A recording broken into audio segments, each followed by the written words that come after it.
Hi എല്ലാവർക്കും നമസ്കാരം. Score അക്കാഡമിയിലേക്ക് സ്വാഗതം. RRB സെക്ഷൻ കൺട്രോളിന് നിങ്ങളൊക്കെ അപ്ലൈ ചെയ്തിട്ടുണ്ടാവും. അപ്പോൾ ഇനിയുള്ള പ്രോസസ്സ് എന്താണ്? ഇനി നമ്മൾ പഠിച്ചു തുടങ്ങണം. അപ്പോൾ എങ്ങനെ പഠിക്കാമെന്നാണ് നമ്മൾ ഇന്നത്തെ വീഡിയോയിൽ നോക്കാൻ പോകുന്നത്. അപ്പോൾ നമ്മൾ മെയിനായിട്ട് നോക്കാൻ പോകുന്നത് എന്താണ്? ആദ്യം എക്സാം എഴുതുന്നതിന് മുന്നേ നമ്മൾ എന്താ അറിയണം? എക്സാമിൻ്റെ പാറ്റേൺ അറിഞ്ഞിരിക്കണം. എങ്കിൽ മാത്രമേ നമ്മൾ പഠിച്ചിട്ട് കാര്യമുള്ളൂ. എങ്ങനെ പഠിക്കണം, എന്തൊക്കെ പഠിക്കണം എന്ന് നമ്മൾ പാറ്റേൺ മനസ്സിലാക്കണം ആദ്യം. അതിനുശേഷം ഓരോ ഏരിയയിൽ നിന്നും ഏതൊക്കെ ഏരിയയിൽ നിന്നാണ് എത്ര ക്വസ്റ്റ്യൻ വരും അത് നമ്മൾ അറിഞ്ഞിരിക്കണം. അതിനുശേഷം നമ്മൾ സിലബസ് ഡീറ്റെയിൽ ആയി നമ്മളൊന്ന് അറിഞ്ഞിരിക്കണം. അതുപോലെ തന്നെ നമ്മൾ സ്റ്റഡി പ്ലാൻ എങ്ങനെ നമ്മൾ പഠിക്കണം, ഈ എക്സാമിന് വേണ്ടി നമ്മൾ എങ്ങനെ പഠിക്കണം. അപ്പോൾ ഇത്രയും കാര്യങ്ങളാണ് നമ്മൾ ഇന്നത്തെ വീഡിയോയിൽ നോക്കാൻ പോകുന്നത്. അപ്പോൾ ആദ്യം നമ്മൾ എക്സാമിൻ്റെ പ്രോസസ്സ് നോക്കിയാൽ എന്താണ്? ആദ്യം CBT ആണ്, കമ്പ്യൂട്ടർ ബേസ്ഡ് ടെസ്റ്റ് ആണ്. അതായത് ഒറ്റ സ്റ്റേജ് എക്സാം ആണ് നമുക്ക് സെക്ഷൻ കൺട്രോളിനുള്ളത്. ഒരു സ്റ്റേജ് എക്സാം മാത്രം, കമ്പ്യൂട്ടർ ബേസ്ഡ് ടെസ്റ്റ്. അതിനുശേഷം CBAT ആണ്, കമ്പ്യൂട്ടർ ബേസ്ഡ് ആപ്റ്റിറ്റ്യൂഡ് ടെസ്റ്റ് ആണ്. അതായത് ഇതൊരു സൈക്കോമെട്രിക് ടെസ്റ്റ് ആണ്. അപ്പോൾ ആ രണ്ട് ടെസ്റ്റാണ്, അതായത് മെയിനായിട്ട് നമ്മൾ പറഞ്ഞത് ഒരു ടെസ്റ്റാണ് നമുക്കുള്ള, ഈ ഒരു ടെസ്റ്റ് മാത്രമാണ് ഉള്ളത്. ഇത് സൈക്കോമെട്രിക് ടെസ്റ്റ് ആണ്. അതിനുശേഷം DV ഉണ്ട്, ഡോക്യുമെന്റ് വെരിഫിക്കേഷൻ, പിന്നെ മെഡിക്കൽ എക്സാമിനേഷൻ. അപ്പോൾ ഇതാണ് നമ്മുടെ എക്സാമിൻ്റെ പ്രോസസ്സ്. ഓക്കെ, അപ്പോൾ നമ്മൾ ഒരു സ്റ്റേജ് എക്സാം മാത്രം, ഈ എക്സാം മാത്രമാണ് ഉള്ളത്. സൈക്കോമെട്രിക് ടെസ്റ്റ് ആണ്. ക്ലിയർ? ഇനി നമ്മൾ സിലബസ് നോക്കിയാൽ, സിലബസിൽ നോക്കിയാൽ 3 ഹെഡാണ് ഉള്ളത്. Analytical and mathematical capability, logical capability, mental reasoning. അപ്പോൾ ഇവിടെ നമ്മൾ മെയിനായിട്ട് പറഞ്ഞത് എന്താണ്? മാത്സ്, റീസണിങ്, ഈ 2 ഏരിയ ആണ് നമ്മൾ പഠിക്കാനുള്ളത്. മറ്റുള്ള കറണ്ട് അഫെയർസ്, പിന്നെ ജനറൽ അവയർനെസ്, GK, ഇതൊന്നും നമുക്കിവിടെ പഠിക്കാനില്ല. ക്ലിയർ? മാത്സ്, റീസണിങ് ആണ് നമുക്ക് പഠിക്കാനുള്ളത്. അപ്പോൾ അതിൽ തന്നെ ക്വസ്റ്റ്യൻസ് നോക്കിയാൽ അനലിറ്റിക്കൽ ആൻഡ് മാത്തമാറ്റിക്കൽ കാപ്പബിലിറ്റിയിൽ 60 ക്വസ്റ്റ്യൻ ആണ്. അപ്പോൾ വെയിറ്റേജ് കൂടുതൽ മാത്സിനാണ് ഇവിടെ വെയിറ്റേജ് കൂടുതൽ. 60 മാർക്കാണ് ഈ ഏരിയയിൽ നിന്ന് വരുന്നത്. പിന്നെന്താ? Logical capability 20 questions, mental reasoning 20 questions. പിന്നെ നമ്മൾ ഒരു കാര്യം മനസ്സിലാക്കണം, RRBന്റെ മറ്റ് എക്സാംസ് നോക്കിയാൽ എങ്ങനെയാണ്? 100 ക്വസ്റ്റ്യൻസ് 90 മിനിറ്റ് ആണ് സാധാരണ മറ്റ് എക്സാംസിനുള്ളത്. പക്ഷെ ഇവിടെ നോക്കിയാൽ നമുക്ക് 120 മിനിറ്റ് ആണുള്ളത്. ക്ലിയർ? 100 ക്വസ്റ്റ്യൻസ് 120 മിനിറ്റ്, 2 മണിക്കൂറാണ് നമുക്ക് എക്സാം ഉള്ളത്. അപ്പോൾ നിങ്ങൾ മനസ്സിലാക്കണം, ഇവിടെ നമ്മൾ മാത്സ് ആണ് കൂടുതൽ വരുന്നത്, മാത്സ് ആണ്. അപ്പോൾ ഒരുപാട് ടൈം എടുക്കാം. അപ്പോൾ നമ്മൾ മെയിനായിട്ട് ഫോക്കസ് ചെയ്യുന്നത് സ്പീഡ് ഇൻക്രീസ് ചെയ്യാനാണ് നോക്കേണ്ടത്. അപ്പോൾ 100 ക്വസ്റ്റ്യൻസ് 120 മിനിറ്റ് ആണ് നമുക്കുള്ളത്. ഇനി അപ്പോൾ നമ്മളിപ്പോൾ പറഞ്ഞ കാര്യം എന്താണ്? 3 ഹെഡാണുള്ളത്. അനലിറ്റിക്കൽ ആൻഡ് മാത്തമാറ്റിക്കൽ കാപ്പബിലിറ്റിയിൽ 60 ക്വസ്റ്റ്യൻസ്, പിന്നെന്താ? ലോജിക്കൽ കാപ്പബിലിറ്റിയിൽ 20 ക്വസ്റ്റ്യൻസ്, അതുപോലെ മെന്റൽ റീസണിങ്ങിൽ 20 ക്വസ്റ്റ്യൻസ്. അപ്പോൾ ഇതാണ് നമ്മൾ മുന്നിൽ മെയിനായിട്ട് ഉള്ളത്. അപ്പോൾ ഇനി ഓരോന്നിലും, അതായത് അനലിറ്റിക്കൽ കാപ്പബിലിറ്റിയിൽ എന്തൊക്കെ കാര്യങ്ങൾ നമ്മൾ പഠിക്കണം എന്ന് നോക്കിയാൽ, അപ്പോൾ ഇവിടെ ഇത് മാത്സിൻ്റെ ഏരിയ ആണ്. അപ്പോൾ ആദ്യത്തെ ഹെഡിൽ അനലിറ്റിക്കൽ ആൻഡ് മാത്തമാറ്റിക്കൽ കാപ്പബിലിറ്റിയിൽ നമ്മൾ എന്തൊക്കെ പഠിക്കണം? അവിടെ നോക്കിയാൽ 2 കാറ്റഗറിയായി നമുക്ക് ഇതിനെ ഡിവൈഡ് ചെയ്തിട്ടുണ്ട് സിലബസിൽ. ആദ്യം മാത്തമാറ്റിക്സ് എന്ന ഹെഡിൽ നമ്മൾ സാധാരണ നമ്മൾ എല്ലാ എക്സാമിനും നമ്മൾ ക്വാണ്ടിറ്റേറ്റീവ് ആപ്റ്റിറ്റ്യൂഡിൽ പഠിക്കുന്ന കാര്യങ്ങളാണ് ഇവിടെ പഠിക്കാനുള്ളത്. Number system, HCF, LCM, ratio, proportion, average. അപ്പോൾ ഇതൊക്കെയാണ് ഇവിടെ പഠിക്കാനുള്ളത്. പെർസെൻറ്റേജ്. അപ്പോൾ ഇതൊക്കെയാണ് നമ്മളിവിടെ ബേസിക് ആയിട്ടുള്ള കാര്യങ്ങളാണ് ഇവിടെ പഠിക്കാനുള്ളത്. നോക്കിയേ, നമ്പർ സിസ്റ്റം, പിന്നെ HCF, LCM. പിന്നെ ഈ 3 കാര്യങ്ങൾ നമ്മൾ സാധാരണ എല്ലാത്തിലും നമ്മൾ പഠിക്കുന്ന കാര്യമല്ലേ?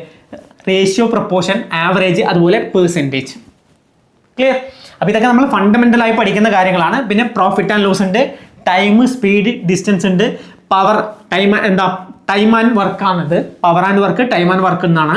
പിന്നെ അരിത്തമെറ്റിക്കൽ പ്രോഗ്രഷൻ ഉണ്ട്, ഓൾജിബ്ര, ലീനിയർ ഇക്വേഷൻ, ജോമെട്രി, പിന്നെ ഏരിയ, മെൻസുറേഷൻ ഏരിയ ആണിത്. മെൻസുറേഷൻ ഏരിയ നമ്മൾ മറ്റ് എക്സാമിനെ നമ്മൾ മെൻസുറേഷൻ എന്ന് പറഞ്ഞ് പഠിക്കുന്ന ഏരിയ ആണ്. ഏരിയ, വോളിയം, പിന്നെ പ്രോബബിലിറ്റി ഉണ്ട്, സ്റ്റാറ്റി ഉണ്ട്. ഓക്കെ, അപ്പോൾ ഇത്രയാണ് നമ്മൾ മാത്സിൽ മെയിനായിട്ട് പഠിക്കാനുള്ള, മാത്സിൻ്റെ ഹെഡ് മെയിനായിട്ട് പഠിക്കാനുള്ള ഹെഡ് ഇതാണ്. ഓക്കെ, അപ്പോൾ ഇതാണ് സിലബസിൽ കൊടുത്തത്. പക്ഷേ ഇത് മാത്രം ചിലപ്പോൾ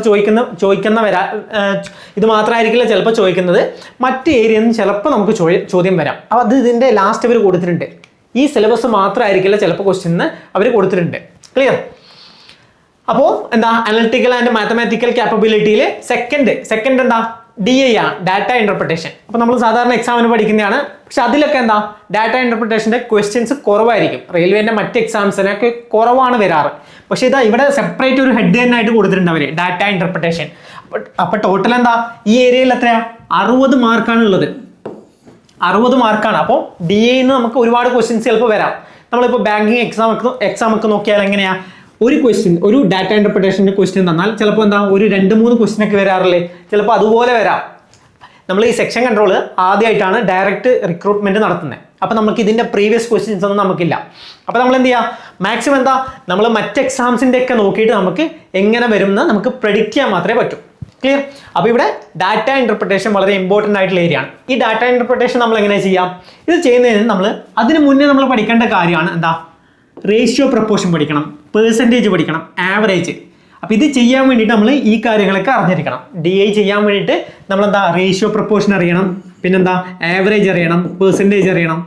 ക്ലിയർ? അപ്പോൾ ഇതൊക്കെ അറിഞ്ഞാൽ നമുക്ക് DI സിമ്പിളായിട്ട് ചെയ്യാൻ പറ്റും. DI വളരെ സിമ്പിളാണ്, നമുക്ക് ഈസി ആയിട്ട് സ്കോർ ചെയ്യാൻ പറ്റുന്ന ഏരിയ ആണ്. അപ്പോൾ ഇതിൽ ഏതാണ് ടഫായിട്ടുള്ള ഏരിയ?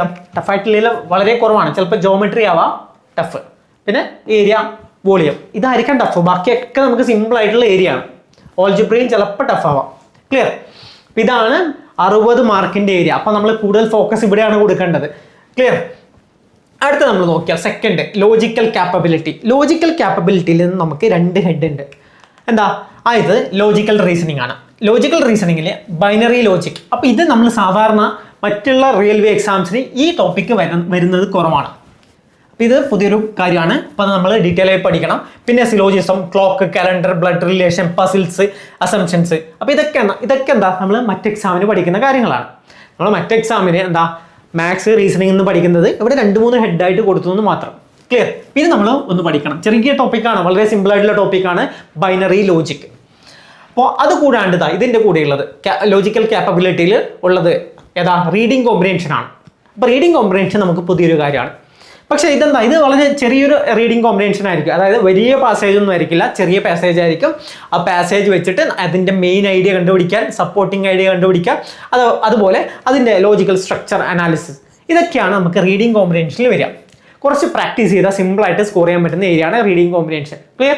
അപ്പോൾ ഇതെന്താ, ഇത് 20 മാർക്കിൻ്റെ ഏരിയ ആണ്. 20 മാർക്കിൻ്റെ ഏരിയ ആണ് ലോജിക്കൽ ക്യാപ്പബിലിറ്റി. ക്ലിയർ? അപ്പോൾ ആദ്യത്തെ നമ്മൾ മാത്സിൻ്റെ ഏരിയയിലാണ് കൂടുതൽ ഫോക്കസ് ചെയ്യേണ്ടത്. 60 മാർക്കാണ് ആ ഏരിയയിലുള്ളത്. ബാക്കി 2 ഏരിയ, റീസണിങ്ങിൻ്റെ 2 ഏരിയയും കൂട്ടിയിട്ട് എത്തിയാൽ 40 മാർക്കാണുള്ളത്. ക്ലിയർ? ഇനി മൂന്നാമത്തെ നമ്മുടെ ഏരിയ നോക്കിയാൽ മെൻ്റൽ റീസണിങ്. നേരത്തെ എന്താ, ലോജിക്കൽ റീസണിങ് ആണ്. ലോജിക്കൽ റീസണിങ്ങിൽ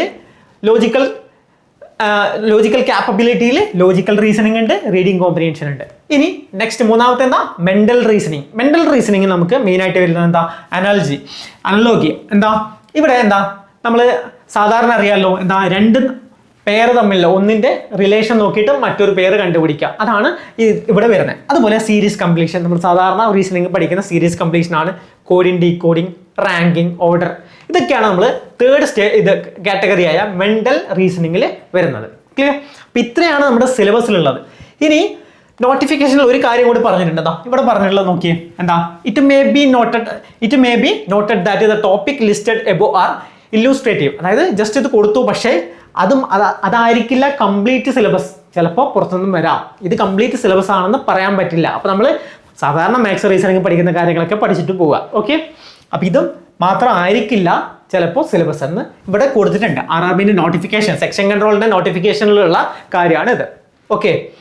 ഇനി നമ്മൾ മെയിനായിട്ട് നോക്കേണ്ടത് എങ്ങനെ ഇത് പഠിക്കണം, എങ്ങനെയാണ് നമ്മൾ പഠിച്ചു തുടങ്ങേണ്ടത്, അതിൻ്റെ സ്റ്റഡി പ്ലാൻ നമ്മൾ നോക്കണം. അപ്പോൾ നമുക്കിതിനെ ഒരു 3 ഫേസ് ആയിട്ട് നമുക്കിതിനെ കാറ്റഗറി ചെയ്യാം. അതായത് നമ്മളെ പ്രിപ്പറേഷൻ, നിങ്ങളിപ്പോൾ ഒരു ബേസിക് ആദ്യമായിട്ടാണ് നമ്മളെ സെക്ഷൻ കൺട്രോളിന് പഠിക്കുന്നത്, അല്ലെങ്കിൽ ഒരു എക്സാമിന് വേണ്ടി മാത്സ്, റീസണിങ് ഒക്കെ നിങ്ങൾ ആദ്യമായിട്ടാണ് പഠിക്കുന്നതെങ്കിൽ, അപ്പോൾ ആദ്യം നമ്മളെ ഫസ്റ്റ് ഫേസ് എന്ന് പറഞ്ഞാൽ എന്താണ്, ഫൗണ്ടേഷൻ ബിൽഡ് ചെയ്യാം. അതായത് എന്താ, മാത്സിലെ ബേസിക് കാര്യങ്ങൾ നമ്മൾ അറിഞ്ഞിരിക്കാം. അതിന് വേണ്ടിയിട്ട് എന്താ, അത് നമ്മൾ ക്ലാസ് വീഡിയോസ് ഒക്കെ നിങ്ങൾ ഫോക്കസ് ചെയ്യാം. ക്ലാസ് വീഡിയോയിൽ പറയുന്ന ഓരോ കാര്യങ്ങളും നിങ്ങൾ എന്ത് ചെയ്യാം, അതായത് മെയിനായിട്ട് ഫുൾ അതുപോലെ എഴുതരുത്, എന്താ, നോട്ട്സ് മേക്ക് ചെയ്യാം. ക്ലിയർ? നിങ്ങൾ ഇമ്പോർട്ടൻ്റ് ആയിട്ടുള്ള കാര്യങ്ങൾ, നിങ്ങൾക്ക് റിവൈസ് ചെയ്യാൻ വേണ്ട കാര്യങ്ങളൊക്കെ വെച്ചിട്ട് നിങ്ങൾ എന്താ നോട്ട് മേക്ക് ചെയ്യുക. അപ്പോൾ നോട്ട് മേക്കിംഗ് ഈ പ്രോസസ്സിൽ എക്സാം പ്രിപ്പറേഷനിൽ വളരെ ഇമ്പോർട്ടൻ്റ് ആയിട്ടുള്ള ഏരിയ ആണ്. കാരണം എന്താ, നിങ്ങൾ ജസ്റ്റ് വീഡിയോ മാത്രം കണ്ടുപോയിട്ട് കാര്യമില്ലല്ലോ, ഇല്ല. അപ്പോൾ അതൊക്കെ നിങ്ങൾ എന്താ കൃത്യമായി നിങ്ങൾ എഴുതി വെക്കുക. നമ്മൾ എക്സാമിന് വേണ്ടി റിവൈസ് ചെയ്യാൻ വേണ്ടിയിട്ടുള്ള അത്തരത്തിലുള്ള മെറ്റീരിയൽ ഉണ്ടാക്കി വെക്കുക നിങ്ങൾ. അതിനുശേഷം നിങ്ങൾ എന്ത് ചെയ്യുക, ഓരോ ക്ലാസ് കഴിഞ്ഞാലും നിങ്ങൾ എന്ത് ചെയ്യുക, ടോപ്പിക് ടെസ്റ്റ് ചെയ്യുക. അതായത് നിങ്ങളിപ്പോൾ നമ്പർ സിസ്റ്റം എന്ന ടോപ്പിക്ക് കഴിഞ്ഞു, നമ്പർ സിസ്റ്റത്തിൽ തന്നെ ഒരുപാട് ടോപ്പിക് ഉണ്ട്, ആ ടോപ്പിക്കൊക്കെ കഴിഞ്ഞു. എന്നിട്ട് എന്ത് ചെയ്യുക, ടോപ്പിക് ടെസ്റ്റ് ചെയ്യുക.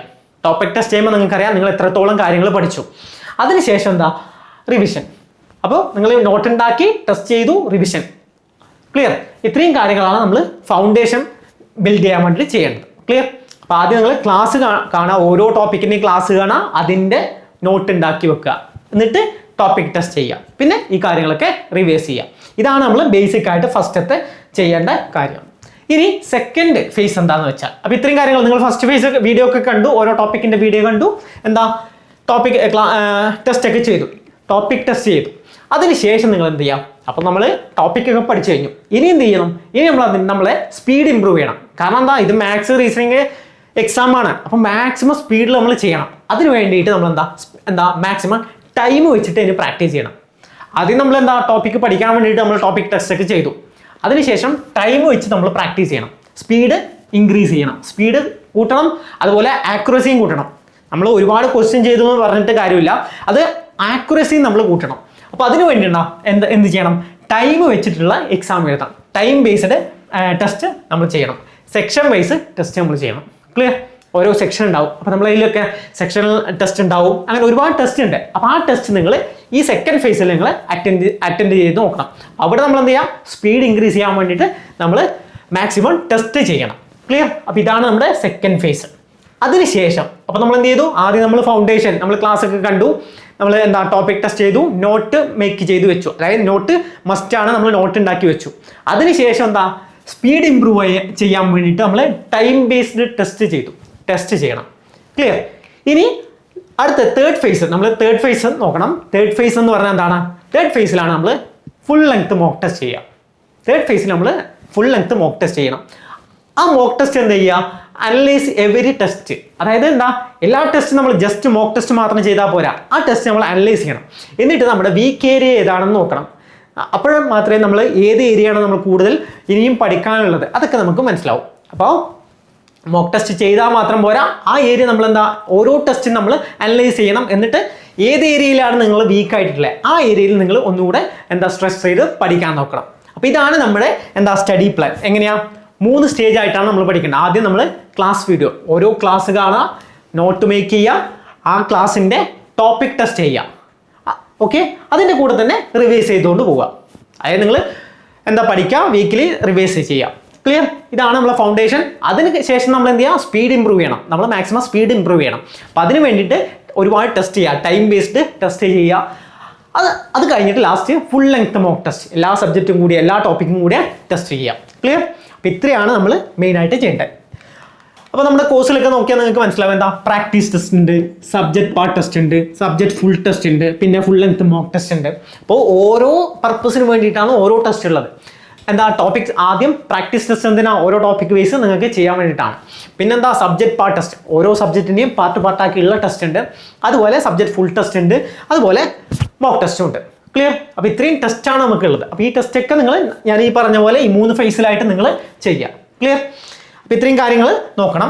ഇനി നിങ്ങൾ നോക്കേണ്ടത്, അതായത് നമ്മളിപ്പോൾ ടെസ്റ്റ് ചെയ്യുന്നു, പ്രാക്ടീസ് ചെയ്യുന്ന സ്റ്റേജിൽ നിങ്ങൾ മനസ്സിലാക്കേണ്ടത് എന്താ, ഷോർട്ട് കട്ട് യൂസ് ചെയ്യാൻ ശ്രമിക്കണം. നമ്മൾ പറഞ്ഞു എന്താ, ഈ ടൈം മാനേജ്മെൻറ്റ് ഇമ്പോർട്ടൻ്റ് ആണ്. അപ്പോൾ നമ്മൾ എന്ത് ചെയ്യുക, ഷോർട്ട് കട്ട് യൂസ് ചെയ്തിട്ട് ചെയ്യണം. പെട്ടെന്ന് നമ്മൾ ക്വസ്റ്റ്യൻസ് ഫിനിഷ് ചെയ്യാൻ നോക്കണം.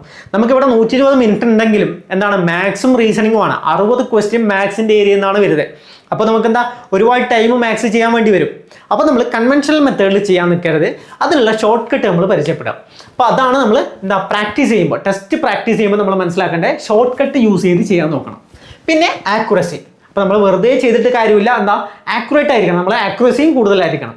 മാക്സിമം ക്വസ്റ്റ്യൻസ് അറ്റൻഡ് ചെയ്യണം, അതുപോലെ ആക്യുറസിയും കൂടുതലായിരിക്കണം. പിന്നെ ടൈം മാനേജ്മെൻറ്റ്, ഇപ്പോൾ ഞാൻ പറഞ്ഞ പോലെ സ്പീഡ് ബാലൻസ് ചെയ്യണം, അതുപോലെ ആക്യുറസിയും ബാലൻസ് ചെയ്യണം. സ്പീഡും ആക്യുറസിയും തമ്മിൽ ഒരു ബാലൻസ് ഉണ്ടായിരിക്കണം. കാരണം സ്പീഡ് കൂടുമ്പോൾ ചിലപ്പോൾ ആക്യുറസി കുറഞ്ഞു പോകാം. അപ്പോൾ അങ്ങനെ പാടില്ല, സ്പീഡ് കൂട്ടണം, ആക്യുറസിയും കൂട്ടണം. പിന്നെന്താ, നമ്മൾ നേരത്തെ പറഞ്ഞ പോലെ എന്താ നമ്മുടെ മിസ്റ്റേക്ക് ട്രാക്ക് ചെയ്യാം. അപ്പോൾ ടെസ്റ്റ് ചെയ്യുന്നതിലൂടെ നിങ്ങൾക്ക് മിസ്റ്റേക്ക് ട്രാക്ക് ചെയ്യാൻ പറ്റും. അപ്പോൾ അത് ചെയ്യുക. എന്നിട്ട് എന്താ ആ ഏരിയയിൽ കൂടുതൽ നിങ്ങൾ ഫോക്കസ് ചെയ്ത് വീണ്ടും പഠിക്കുക, വീണ്ടും ടെസ്റ്റ് ചെയ്യുക. ക്ലിയർ? അപ്പം ഇങ്ങനെയാണ് നമ്മൾ എക്സാമിന് സെക്ഷൻ കൺട്രോളിന് വേണ്ടിയിട്ട് പഠിക്കേണ്ടത്. അപ്പോൾ ഈ എക്സാമിൻ്റെ നിങ്ങൾക്ക് പ്രത്യേകത അറിയാം, എന്താ നമ്മുടെ വാസ്റ്റ് ആയിട്ടുള്ള ഏരിയ ഇല്ല. കറണ്ട് അഫയേഴ്സ്, ജനറൽ നോളേജ്, ഈ 2 ഏരിയ ഇല്ല. അപ്പോൾ നമ്മൾ എന്ത് ചെയ്യുക, മാത്സ് റീസണിങ് മാത്രം പഠിച്ചാൽ നിങ്ങൾക്ക് ക്രാക്ക് ചെയ്യാൻ പറ്റും. പിന്നെ ഈ സെക്ഷൻ കൺട്രോൾ നല്ലൊരു പോസ്റ്റാണ്. കാരണം സ്റ്റേഷൻ മാസ്റ്ററിനേക്കാളും സാലറി കിട്ടുന്ന, സ്റ്റേഷൻ മാസ്റ്ററിനെയൊക്കെ കൺട്രോൾ ചെയ്യുന്ന, സെക്ഷൻ കൺട്രോളിൻ്റെ ശരിക്കും ഡ്യൂട്ടി എന്താ, സ്റ്റേഷൻ മാസ്റ്ററിനെ, അതുപോലെ ലോക്കോ പൈലറ്റ്, ഗുഡ്സ് ഗാർഡ്, ഇവരെയൊക്കെ കോർഡിനേറ്റ് ചെയ്യുക. അതുപോലെ ട്രെയിനിൻ്റെ മൂവ്മെൻറ്റ്, ട്രെയിൻ കറക്റ്റായി ഇവരൊക്കെ കോർഡിനേറ്റ് ചെയ്ത് ട്രെയിനിൻ്റെ മൂവ്മെൻറ്റ് കറക്റ്റ് ചെയ്യുക. ഇതാണ് സെക്ഷൻ കൺട്രോളറിൻ്റെ ഡ്യൂട്ടി. ക്ലിയർ? അപ്പം നല്ലൊരു പോസ്റ്റാണ്. അപ്പോൾ ഇത്രയും കാര്യങ്ങൾ ചെയ്താൽ മാക്സിമം ടെസ്റ്റ് എടുക്കുക, മോക്ക് ടെസ്റ്റ് ചെയ്യുക, സ്പീഡ് ഇമ്പ്രൂവ് ചെയ്യുക. ഇത്രയും കാര്യങ്ങൾ ചെയ്താൽ നിങ്ങൾക്ക് എന്താ ഈ സെക്ഷൻ കൺട്രോൾ നിങ്ങൾക്ക് കയ്യിലിരിക്കും. ക്ലിയർ? അപ്പം ഞാനിപ്പോൾ പറഞ്ഞ കാര്യങ്ങളൊക്കെ മനസ്സിലാക്കുക. അങ്ങനെ നമ്മൾ 3 സ്റ്റേജിലായിട്ട് നമ്മൾ പഠിച്ചു തുടങ്ങാം. ഓക്കെ, അപ്പോൾ എല്ലാവർക്കും ഓൾ ദ ബെസ്റ്റ്.